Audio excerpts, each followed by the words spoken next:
Hey guys, and welcome. When I first started Satisfactory, I went through the tutorial, and like most tutorials, it covers a number of things and then leaves you to work out the rest. And that's okay, but there are things I wish I had understood early on in the game to make my progression much easier. So here are 12 top tips for getting started in Satisfactory.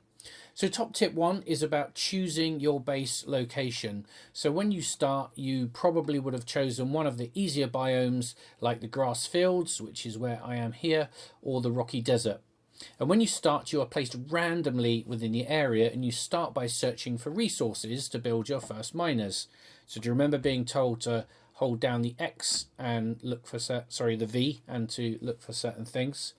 And it would be easy just to start building out right next to the first resource that you find. So for example, I found some limestone here and I built a concrete constructor, and then I've built my base right next to it. And that might be okay, but it's much easier to build in flatter areas of the biome than it is in the hilly areas. So when I first started this game, I was put over the other side of that large arch, which is quite a long way away. And I just started building on land that was a bit like this. It had quite a few trees on it. It wasn't particularly flat. And the problem is then I ended up squashing everything into a small area. Whereas here, I've come out to a much larger and flatter area of the biome. And you can see it immediately makes it easier for me to build my things. And it's worth considering before you commit to placing your base whether you want to be near some better resource nodes than where you might have started out. So that's tip 1, choose your location. Tip 2 is don't try and be perfect right away. So when you look online on Reddit and YouTube and you see people building these enormous factories, they look amazing. They take hours and hours and hours to build. You know, they include walls and floors and windows and everything. But although that might be okay to do in the later parts of the game, in the early stages, if you try too long doing that, you're just going to waste your time, because at some point, almost certainly, you're going to have to do something that we all do in Satisfactory, which is we hit the deconstruct button, we dismantle these things, and we either move them somewhere else or we change them completely.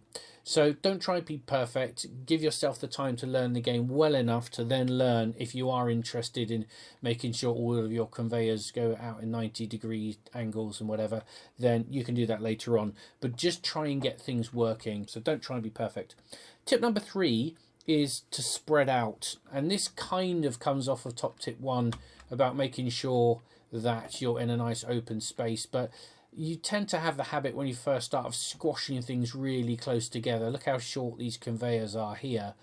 And that's kind of okay, it works, but at some point you're then going to come along and you might want to put a conveyor splitter in here and send some concrete into a different machine, or you might want to split here and send some of the ore to another constructor.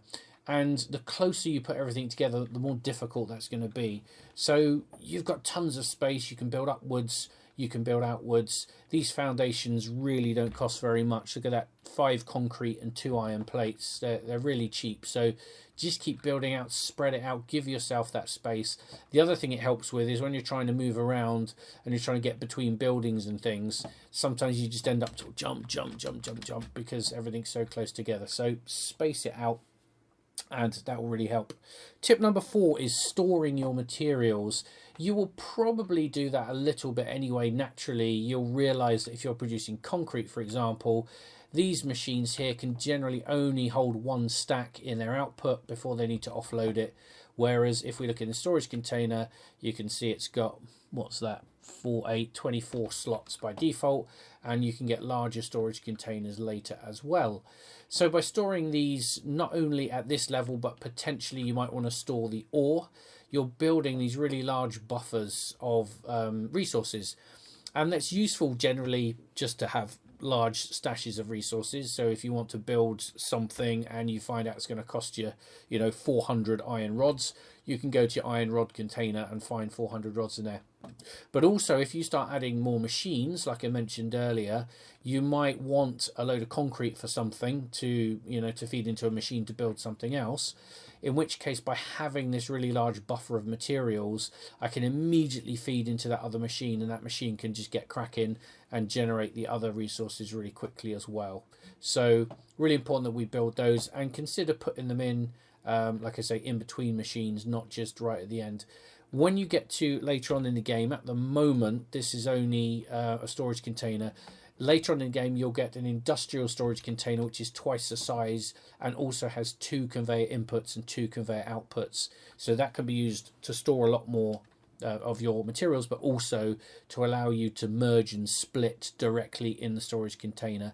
And you'll see on some of these maps, some of these videos and Reddits and things, people might have 10, 20, 30 of these all connected together to store, thousands and thousands of a resource as they get further on in the game. Top tip number 5 is about biomass generators. So these are the only power source that you have at the start of the game. They have a relatively low output of 30 megawatts total. The thing that is nice about them is they will regulate their fuel usage depending on the load. So if your load drops down, then the amount of fuel will reduce as well. The problem with the biofuel generators is even though you can feed them with material from a conveyor, from storage, as you can see here, the problem is the biomass all gets collected manually. So you get your chainsaw, you go around chopping the things down, and then you basically have to go and put stuff into a storage container and move it across. So what you want to do early on is you want to probably create a network of biomass boilers. At the minute, I only need these 2. They can supply everything I'm using at the moment over here. And by using storage and the automation of this, I've got a constructor here which is turning biomass into solid biofuel, which is stored in there, which is fed into these. I'm giving myself that really long runway of time because I've got all of this biomass here. That's probably going to turn into maybe 2 or 3 hours of a solid biofuel. So setting up this production line early is really useful. The other thing is you can extend this. So at the minute, I have to turn things like wood and leaves into biomass manually, whereas if I put a constructor here and another storage container, I could have leaves turning into biomass, going into the biomass storage, which becomes solid biofuel. So setting that up again, the more I do that, then what I have to do is every few hours go on a massive rampage, go and grab a load of leaves everywhere, put them all into my leaves or my wood storage containers, and then the rest of it's all automated. And you can see here that there's a nice big stack of fuel feeding these. Now just bear in mind that wood and leaves need different constructors to turn them into biomass, so you will need 2 containers, one for wood, one for leaves, 2 constructors, but then both those can merge and put all of their biomass into here. And that will actually keep you going for quite a long time, because you can add a 3rd and a 4th biomass boiler quite easily and feed them all from the same production line. So setting that up, really important. Top tip 5. Top tip 6, you've already seen this over on the space elevator when I built that, but putting the foundations out. If you look here, this is what happens when you don't have foundations. Everything's a bit higgledy-piggledy. It's hard to line things up and to know when they're straight, and it's just really, really messy. The nice thing about the foundations is they're really cheap for a start, but if I put down, let's say, these, they come out nice and flat. They will lock to each other. They will, because they form like a grid, it makes it easier to put things in a straight line as well, and just makes setting everything up much, much easier. So because they are cheap, once you've got your iron plates and your concrete, just go crazy. And top tip number 7, learn to use the map, but you don't need to go far until you've got the tractor as your sort of safety net. So I've already upgraded to the map, and you can see it doesn't really show me very much. It shows any main buildings that I've built, so the hub and the space elevator here, shows me where I am and shows me the biome. But until later on, it won't show you any resources, although if you use the scanner here and you ping it, then it will show you on the map those things and it'll show you also their level of purity, so you can see normal or impure or whatever.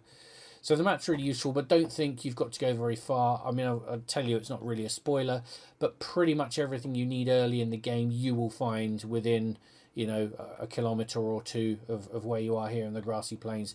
There's coal here, there's iron here, there's some SAM, which I'll leave that for you to find. There is some Caterium, which is used for quick wire, just off on one of these islands over here. So you don't need to go too far. When you actually travel places, what you can see gets added to the map terrain. So you see this beige area is the things that I've been able to see by walking around. If you drive through an area on the tractor, it doesn't fill in the map. You have to be off of the tractor in order for it to be added, which is a little bit annoying. But later on in the game, when you add things like radar towers to nice high places like this, then that's when you start to see loads of detail on the map. So top tip number 8 is learn how to access hard to reach places. So for example, if we go back down here, so it might be rocks like this, and you know, you might work out you're not going to be able to jump up there. So how do we get up? Well, this is quite a small one, so it's probably going to be quite easy. But so, you know, I could do something like this. Now you'll notice it can be quite hard to work out exactly where your storage container is in relation to the rock. But if we do this and we go up on the ladder, you can see they're already fairly high up. Now that might be high enough. I might need to put another one on top of here, or I can use my foundations again, because the foundations can go into the rock. So I could do something like that. And then I could jump up here, and I could maybe put another storage container here or another foundation, and I can work my way up here to come and get my slug or my mesosphere or whatever. So that's one technique. The other technique is, imagine that we're, say, I don't know, trying to get to that island over there, and we sort of think, well, you know, I can't jump across, the gap's really big. What else can we do? Well, we can do something, I'll just show you briefly, but something a little bit like this. We can go to the edge of it, we can put in our foundation at the right angle. Let's say we're just doing this, and then what we can do is we can literally just go along here and bang a load of these, and the physics of this game allows you to do this indefinitely. You can make a plank that will go out all the way to that island, and it won't break, it won't fall off or anything like that, even though there aren't any supports under it.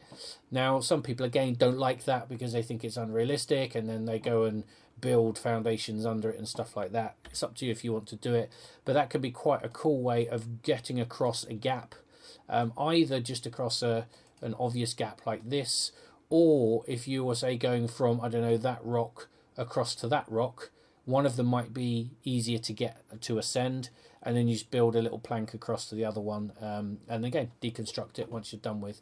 So accessing these high spots, another really important skill. Top tip number 9 is to tame the lizard doggo. So you saw earlier on back at my hub, here he is, the lizard doggo. You can see he's got his tongue poking out, which means he's tame.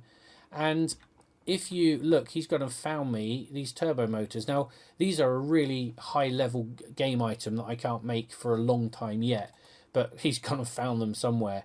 So that's why it can be really, really important to tame the lizard doggo. And all you have to do, when you first do it, they'll appear, and it says you can press E to pet them, and it sort of pats them, and then they just run away. It doesn't actually tell you how to tame them. But all you have to do is go into your inventory, find one of these pale berries. If you hold down the right button, you can then split it. In this case, I've only got 2.